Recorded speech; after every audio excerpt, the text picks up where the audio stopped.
Okay, so we're doing Mishlei 2130. It's actually possible that we will finish this one today and then finish the next one tomorrow. A lot of the meforshim learn them together, but we'll try each one on its own and see what happens. Okay, yeah, like I said in the description, this is either going to be very simple or very technical, and therefore not simple.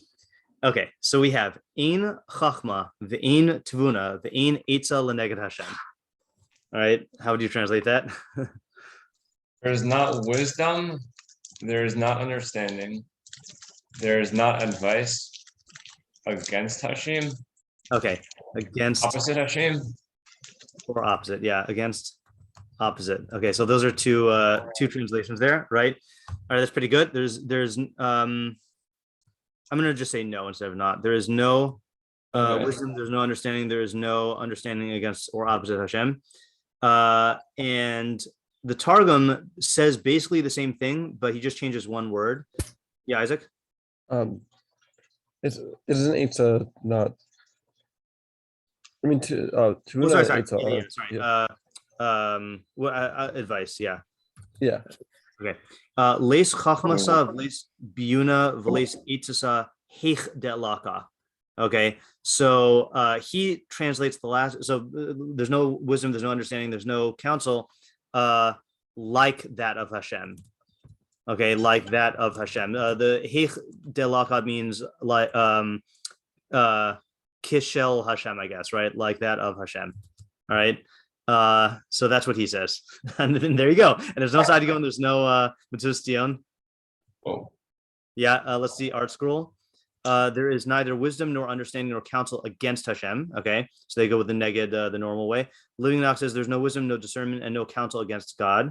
All right, and altar. This is one of my pet peeves of the Living Knox, by the way, that they translate Hashem and Elohim as God. And in Judaism, we care about what name is used for Hashem. So I think I don't know if it matters here, but and then altar says there's no wisdom and no discernment and no counsel before the Lord. That's actually another acceptable translation, right? Because like leneged einecha is like in front of your eyes, it's opposite your eyes, but like before you. Yeah. Okay, so what are the questions? Wait, what are chachma, tevuna, and eitzah? Yeah, okay, what are chachma, tevuna, and eitzah? All right, those are going to be, that's what I meant by the technical, right?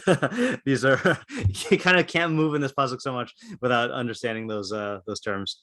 I have a question. It feels like it's usually a later on question, but what is this doing here?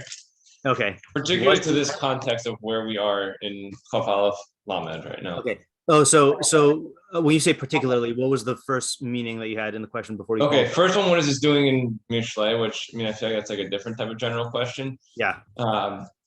Then also in particular to our specific context. Okay. All right. Good. Yeah. Yeah. Okay. Good. So, what is the Havamina is going to be a big question here, because presumably we need to be told this because we think that there is Chachma and Tvuna and Eitzah Leneged Hashem, right? Also, like Havamina or Hava Aminas plural, right? If there's like a separate Havamina for each one of these three things. Yeah. What is Leneged? Yep. What does Leneged mean? Which is a translation question, but because it's going to affect how we learn the pasuk, then I feel like we have to ask it here. I'm assuming there's no difference, or there's nothing to be particular about Hashem versus Elohim or whatever, as you were just saying that Luminach doesn't do. Yeah. So it is interesting, by the way. I believe Mishlei's default way of referring to God is Hashem. Is okay, yeah. As opposed to, let's say, Koheles, where Davka avoids using Yud-Kei Vav-Kei at all and only uses Elohim. What does Hashem mean in this context? Yeah. What does feels weird to ask it that way. I know what you mean though. Yeah, I felt weird saying it that way too. Yeah. What?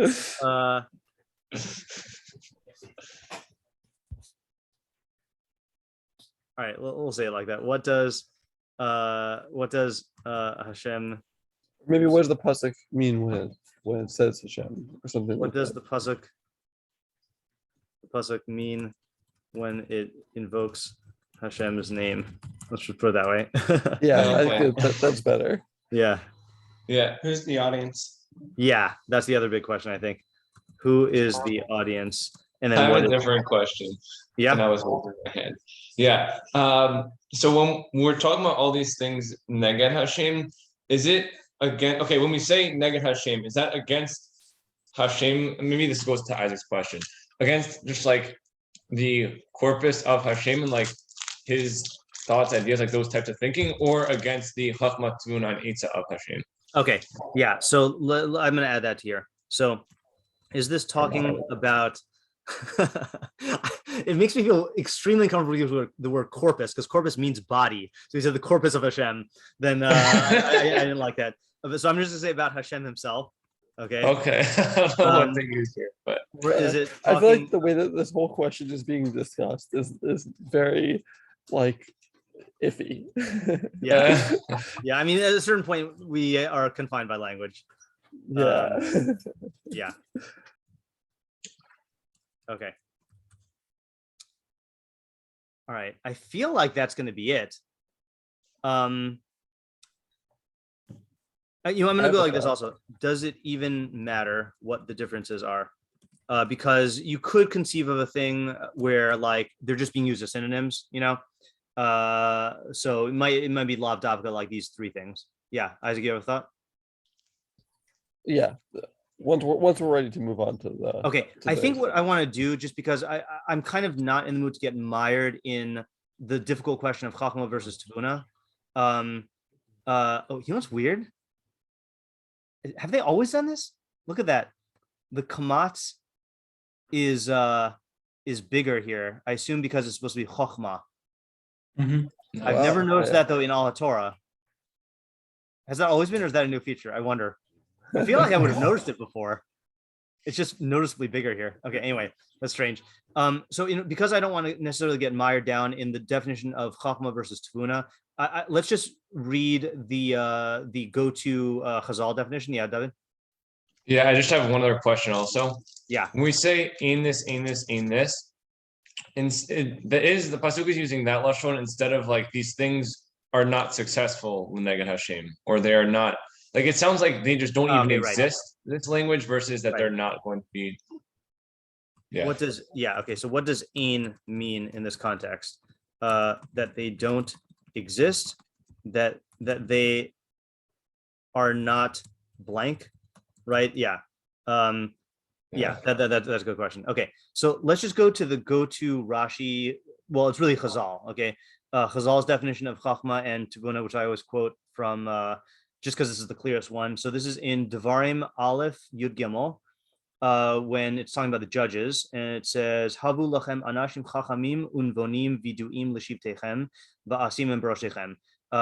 Provide for yourselves men who are chachamim, nevonim, and known to their tribes, and place them at your heads. Okay, so Rashi, quoting Sifrei, says, I think it's quoting Sifrei.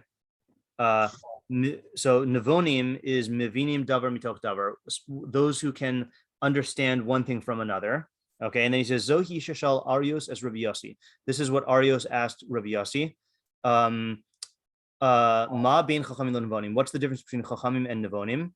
Chacham dome l'shulchani ashir. A chacham is comparable to a wealthy money changer. Kishamevin lo dinarim liros, when they bring him coins to examine, roeh, he examines them. Kishain mevin, when they don't bring him, yoshev v'toheh, he sits and does nothing. Navon dome l'shulchani tagar.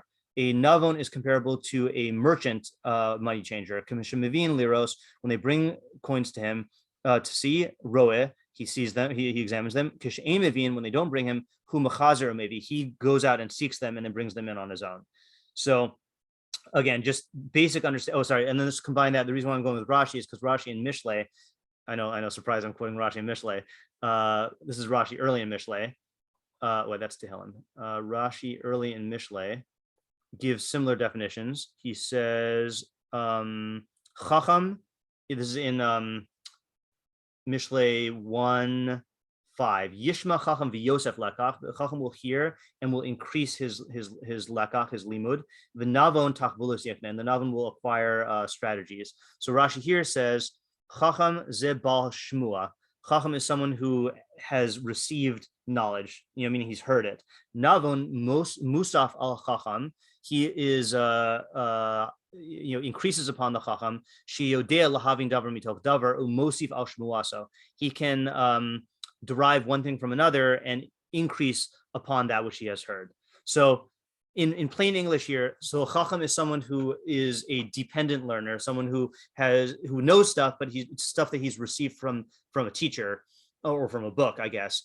And Navon is someone who is an independent learner that he can derive new knowledge based on what he's learned. So I think if we're going to just for operational definitions, if we are going to care about what Chachma and Tevuna is, then that's what I would say Chachma and Tevuna are. Okay. Yeah. Okay, Isaac, you had an approach or a step. Yeah. So this pasuk immediately reminded me of a quote. So I guess first off, I don't know if we've talked about it this year about like Hashem being used to refer to the system that Hashem set up because Hashem is the ultimate cause of that. I don't know if we have either, but in case we didn't, and either way to review it, I'll just read that really quickly. So my premise is okay, sure, yeah. I think it's good to review here. So in Mishlei 10:3, the Meiri gives an important yesod in understanding the way Hashem is talked about in Mishlei. Meiri, so the pasuk is not really going to be that important.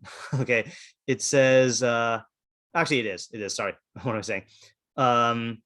Lo yariv Hashem nefesh tzadik v'havus r'shaim yadav. The second half is not important. The second half is like 5 different translations. Hashem will not starve the soul of a tzaddik. Okay, that's the pasuk itself, or the part that we're focusing on. So what does it mean Hashem will not starve the soul of a tzaddik? So the Meiri gives a bunch of interpretations like he usually does.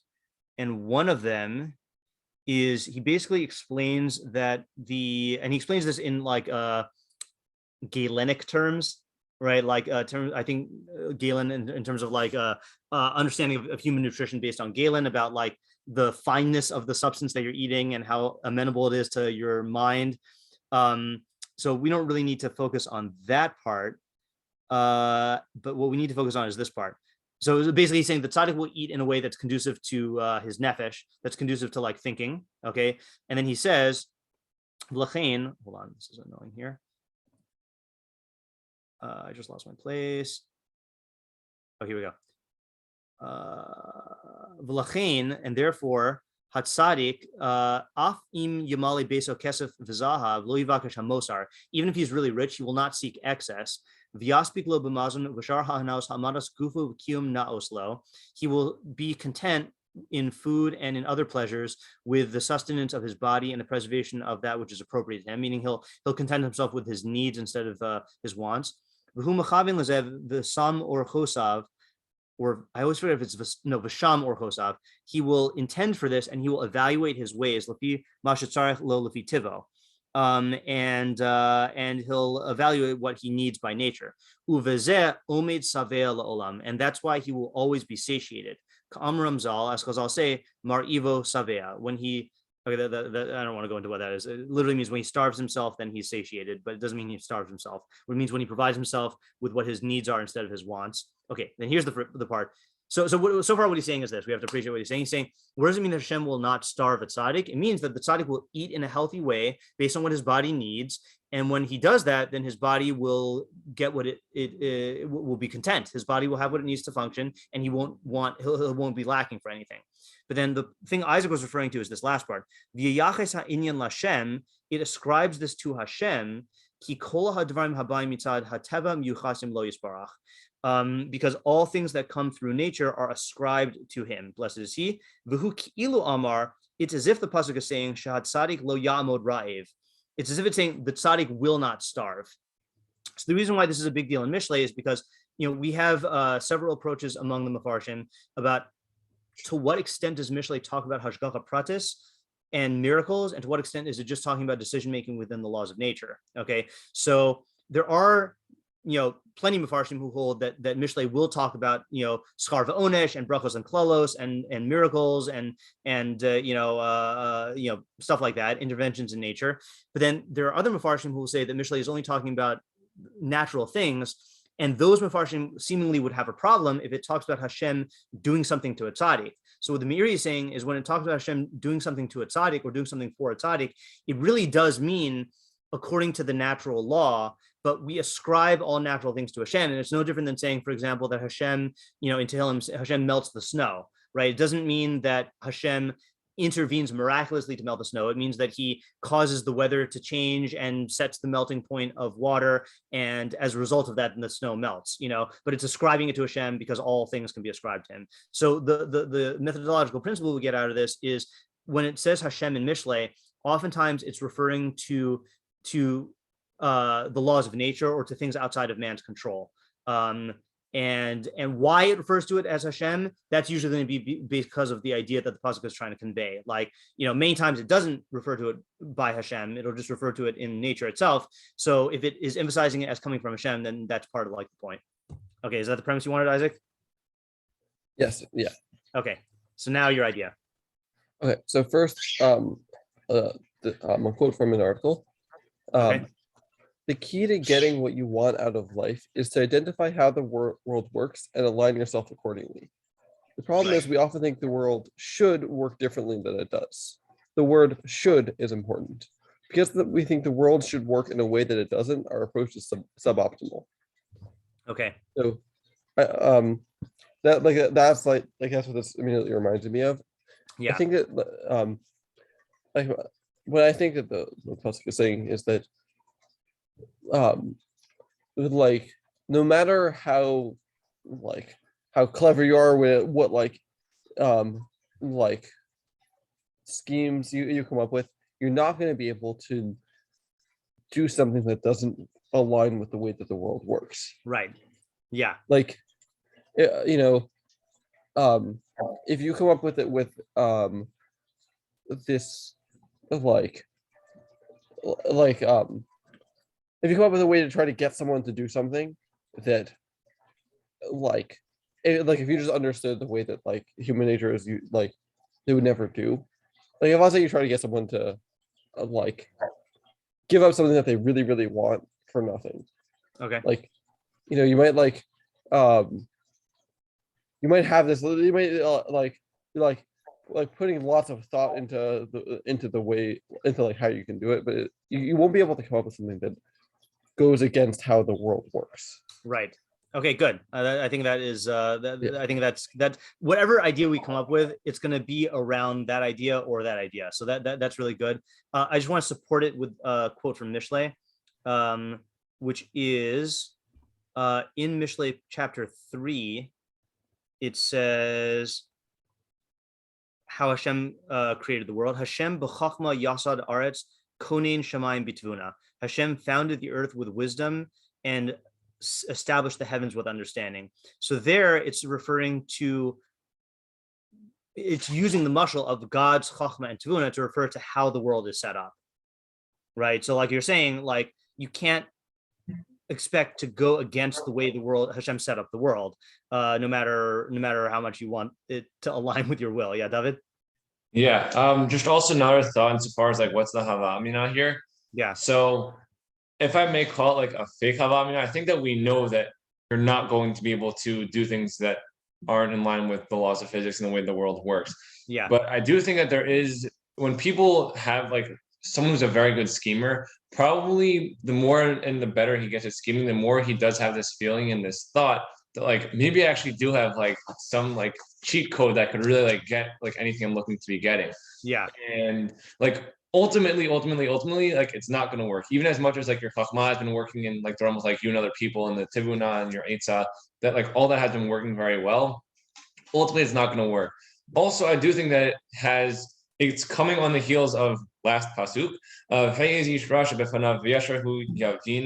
Darko, that there is within even within the way that things are set up, like the laws of nature, there are going to be either those people or there are going to be those certain things that will, within of yourself, this Rasha is, or someone who's a schemer, his chachma tevuna, his eita, there are going to be, within the way things are set up, there are going to be things that are going to trip him up, and it's ultimately not going to work.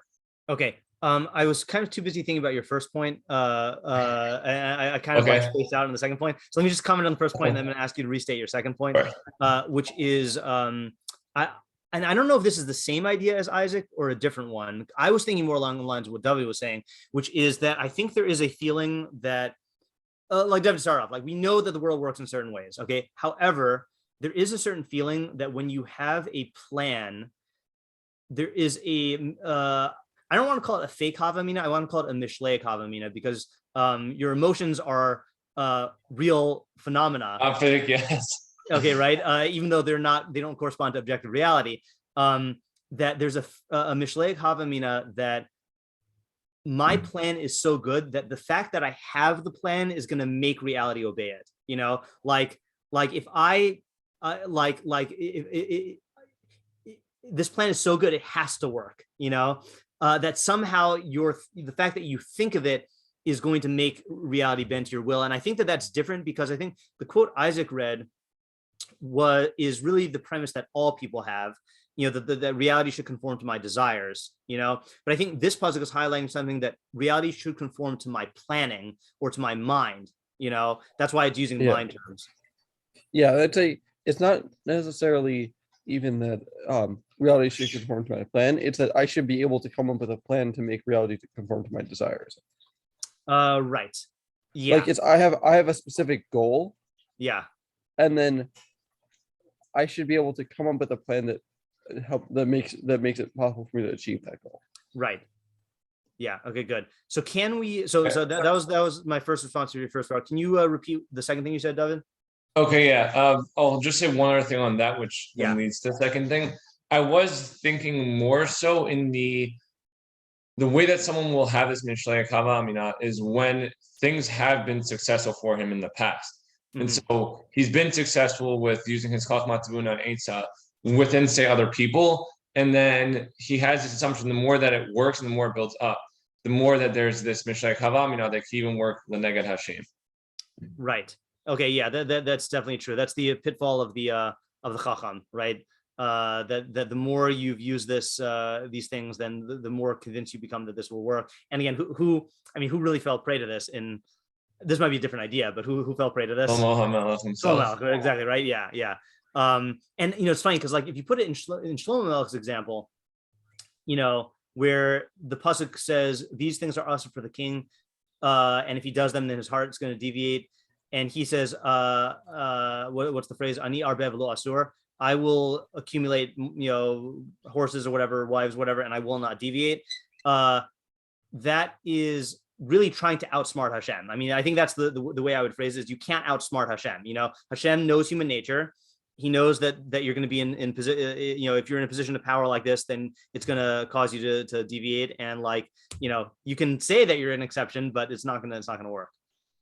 Yeah. Then, I have a second idea, but it sounds like Isaac has something on you. No, you first. Okay, sure. Okay, so then the second idea that I had been saying was that this is coming off of the heels of Chaval Chavtet, which was Hey Ish Rasha Befanav Yashraf Darko. Right. So I was thinking that this is also addressed then to a Rasha, or at least not addressed to Rasha, but this is talking within the realm of a Rasha, and then within the way that God had set up the laws of nature and the way that things work, there are going to be pitfalls within it. So you're going to have a Rasha that, as well as he's built himself up, you will have, say, like in this example, Yashar, or you'll have other things that will cause this person to fall and all of his scheming to fall. Mm-hmm. Okay, so you're connecting it to the previous one, saying that. So you're not connecting it to the idea of the previous one. You're connecting it to the subject. Or are you saying that because the ideas we were saying with the Russia really had to do with either no, I see what you're saying. The idea we have from Sadigon, that the Russia basically wants to impose his will on reality, and that he's going to walk right into this problem. Okay. Oh, no, sorry. I don't want to put. I'm not putting meaning in your mouth. You don't have to agree. Okay. With that.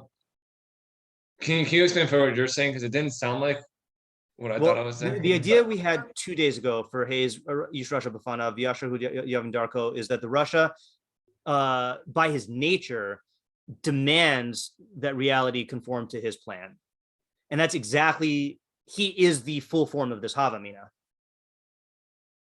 Okay, so that was okay. I did have a thought like that. I'll say the other thought then, just to clarify. The other thing I was saying is set up within the laws of nature, and say the way that God had set things up.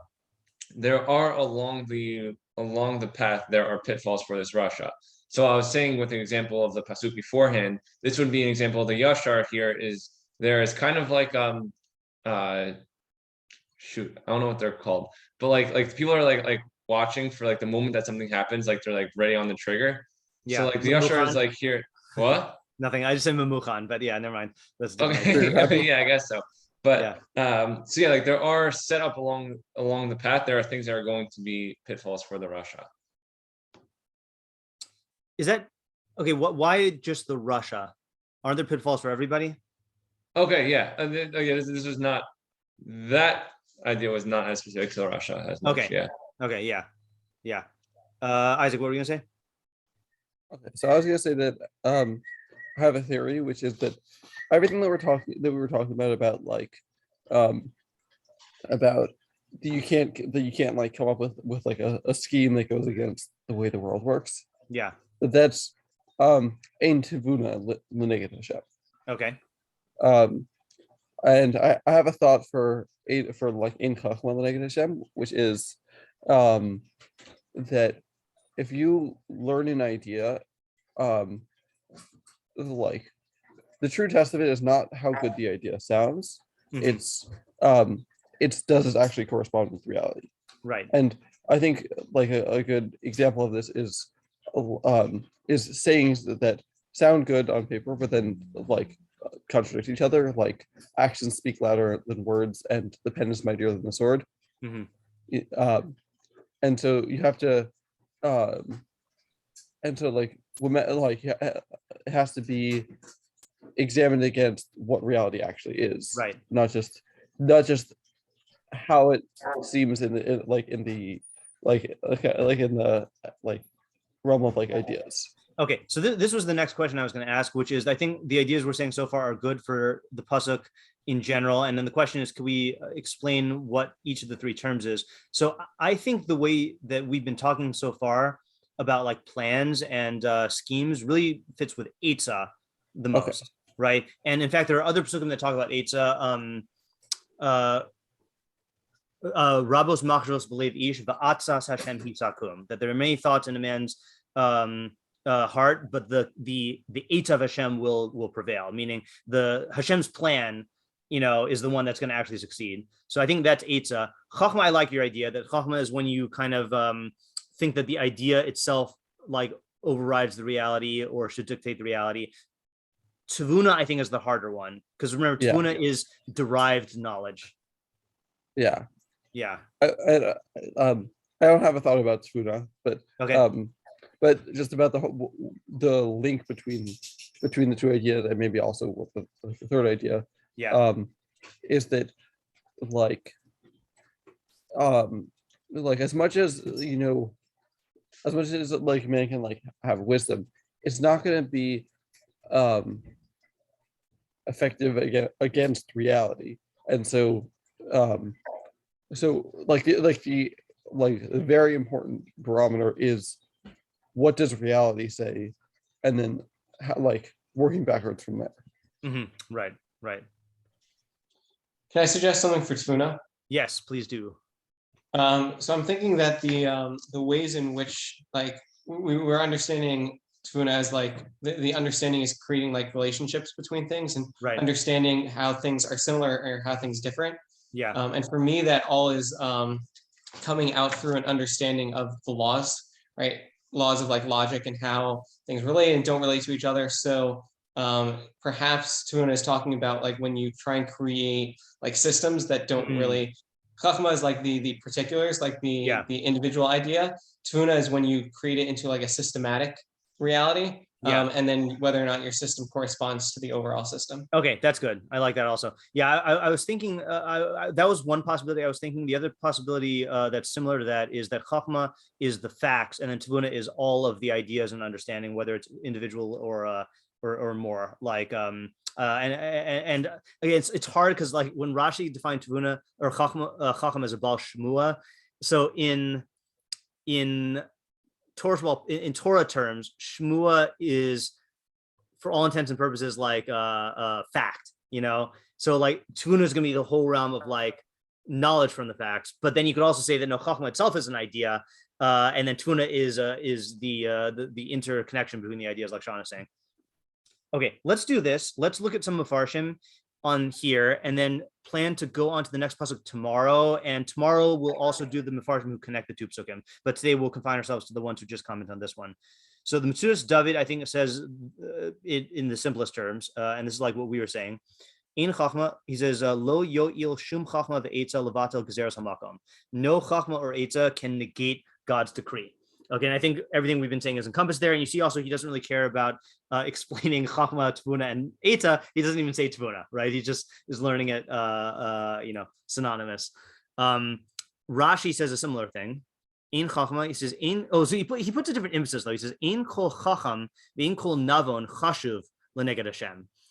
So he's learning it leneged as like vis-a-vis or in comparison to Hashem. There's no chacham or navon who has any chashivus leneged Hashem.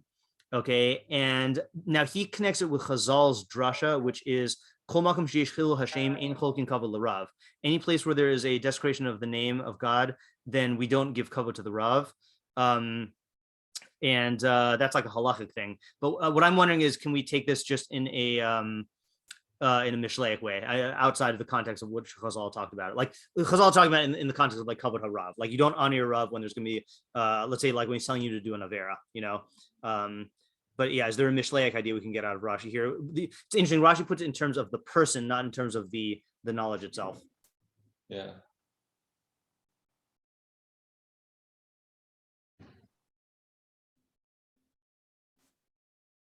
And it's possible it comes to the same idea that like of this thinking that I am, my plans are are going to trump reality, but that Rashi's highlighting the self-evaluative mistake. Yeah, David? Yeah, I have a thought also.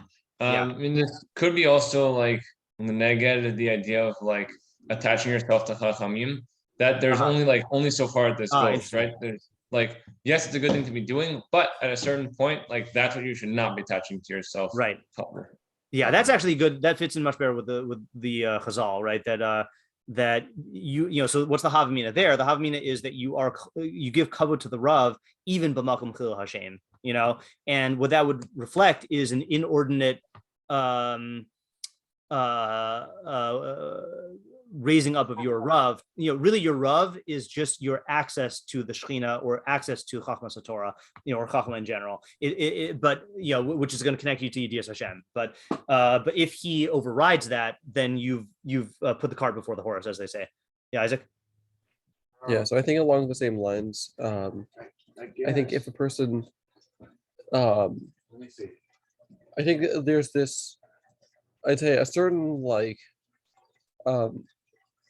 arrogance or like, that may be too strong of a, but like a certain like haughtiness of, like I'd say there's a haughtiness of a person who recognizes reality and is able to like use that well, like which like it's different from like I can just do whatever I want, right? Like it's different from like that type of, from like people's like natural haughtiness of like where they just think that they're great, because it entails recognizing that you have a more limited place in reality. But then it's like thinking that you can like pull all the strings to like accomplish what you want. Yeah. And this is saying that I think like along like I guess this complements what David was saying. Like that, I say like that's like the mistake that the person is making. Mm-hmm. Right. Yeah. I mean, I see that more for the idea in general. I don't see that. I guess you're saying, I guess you're saying that that's Rashi because he's putting the emphasis on I'm a certain type of person. Yeah. Like I'm a chacham or another. Yeah. I definitely see that. Yeah. Okay, let's do Rבינו Yona, who answers David's question about what is this doing here. And again, he throws us a methodological curveball. Okay, so it starts, I guess, on the next page. He says, Hine, this is the very top of the next page of the Rבינו Yona. Hine divrei lamala b'malas hachachma. It spoke above about the virtues or the strengths of chachma. V'hifsik b'inyan hamidos aide hiskiru shomer pivu lashano, and it interrupted in talking about midos when it says one who guards his mouth and tongue. Ki hizkir achrechein al odos halashon inyan halates, because after that it mentioned about the topic of the while it was talking about speech, it talked about the lates. The ata shav el ha-chachma, now goes back to chachma. So this is exactly what I was saying yesterday, is like a drop down like tangential thing. So it started talking about chachma, then since it was talking about chachma in speech, once it was on speech, it went to the late, and then once it was on the late, it went to all 8 midos, like he said yesterday, and then it goes back to the original topic. It's kind of like Gemara in that sense. The Gemara is associative in that sense. Also, it'll go from one topic to another, A to B to C to D, and then it'll return to A. So it's again, this is like the same message I said yesterday, that like we can't just assume that all the pesukim in a cluster are related to each other on the same plane. It could be a sequential thing. It could be like an interruption of a topic by another topic and another topic. Okay. Then he says, that could be like an interesting like project / like way of like thinking about it, like going through Mishlei and thinking about it, what the how the pesukim order relates to each other. Yeah. Okay. Since it said above, that was really where it last talked about chacham explicitly, that a mighty city of the mighty, chacham goes into the city of a mighty and brings down the strength of its security. Amar Ata, it says now, ki ein chacham of ein tuvun of ein ezel neged Hashem. So that's interesting. So this is like an opposite of that other pasuk. That other pasuk was talking about the strength of a chacham, and now it's saying, whoa, don't take this too far, right? These things don't have the ability to negate decrees. As it says, that's a great pasuk, by the way, in Tehillim, in one of the shiur malos. If Hashem doesn't build a house, then its workers have toiled in vain. So, like, if you're a worker working on a house, you are under the impression that you're building it. But what allows you to build it? What allows you to build it is gravity works in a certain way. The properties of the material that you're using are set by Hashem. The circumstances, like the stuff you're building on, is also like there are material properties and circumstantial properties. If those don't work in your favor, then the house doesn't get built. So you're not really building the house. Hashem is building the house through you, because everything you're doing only works because of Hashem. I've used this mashal before, but I think it's a really good mashal, that if you beat a video game, a really hard video game, and you are really proud of yourself because you are the one who did it, if you just think about it, what allowed you to beat the game is the fact that the person who like designed and programmed the game made these settings, made the level with this difficulty and like set up everything in this way. And if they just dialed it up a bit, you wouldn't have beat the game. Or if they made like obstacles, so you can't. It's true, you use your bechira to beat the game, but the phenomenon of beating the game is entirely dependent on how it was programmed by the one who created it. So how much credit are you really taking there? The inyan mash amar ki hachacham yored oz miftecha. So now what about the other pasuk, that the chacham brings down its security, the strength of its security? This is an interesting concept, that the merit is literally rolled or apportioned. The merit and the victory are apportioned through chachma.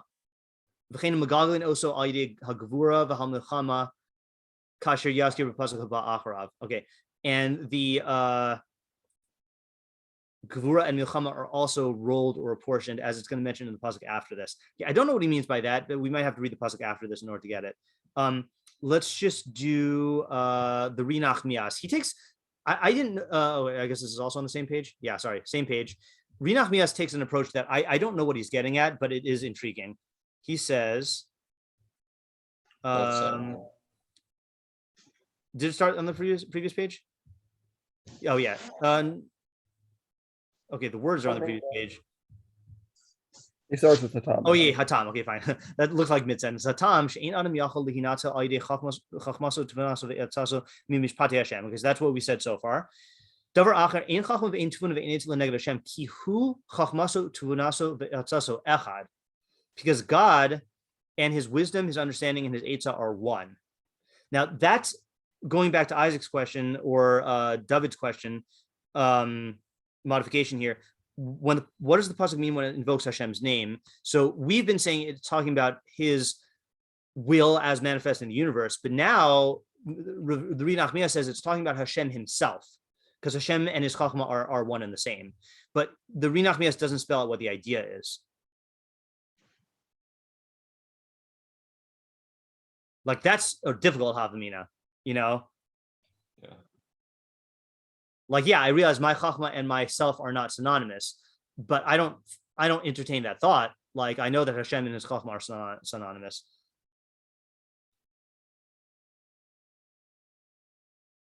Well, I guess if Hashem wasn't synonymous with His chachma tvuna etzah, then like, I guess there's like if his mishpat was separate from that, yeah, then you could maybe use your chachma to overturn the mishpat. Like, interesting. Like if let's say like I don't know. Let's say like the mishpat is you're getting a parking ticket, right? Yeah. You can use your chachma to like figure out a way to get them to drop it. Right. But like you're not going to be able to outsmart Hashem. I think that's right. Like the I hear the thrust that you're saying here. There's that, like, you know, if you put it in terms of bittul, like you're saying, like you could be mevatel the gezerah. You can't be mevatel Hashem, you know. So when you realize that the mishpatei Hashem are synonymous with the chachma tvuna and etzah of Hashem are synonymous with His essence, then it makes the havamina, like it exposes the ridiculousness of the havamina. Okay, I want to stop here, but not hang up yet. I want to stop the recording. Hold on just a second here.